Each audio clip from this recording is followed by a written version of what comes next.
একটা জায়গা যেখানে পুকুর পাড়ে নাকি বোমা বানিয়ে বোম টেস্ট করা হতো, আর সেখানকার সাধারণ মানুষকে দেখানো হতো যে দেখো আমাদের কত পাওয়ার।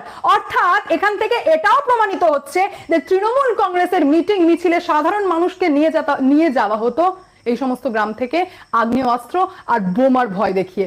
ভয়ঙ্কর অভিযোগ তো আরো করা হয়েছে চার্জশিটে, যেখানে পরিষ্কারভাবে দুজন ব্যক্তি, যিনি ভূপতি নগরের সাধারণ ব্যক্তি, তার নাম উজ্জ্ব রেখে ওপেন করা হয়নি।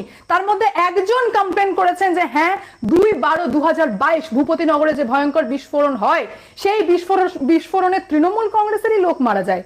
তার আগের দিন রাতে মারুতি ভ্যানে করে বডি তোলা হচ্ছিল, আর সেটা ভূপতি নগরের সেই সাধারণ মানুষ দেখে নিয়েছিল, যার জন্য গাড়ি পর্যন্ত আটকানো হয়েছিল, ইনকোয়ারি করার চেষ্টা হয়েছিল। কিন্তু বুঝতে পারছেন পলিটিক্যাল প্রেসারে এই সমস্ত দেখেও না দেখা করতে হয়। সেটাও চার্জশিটে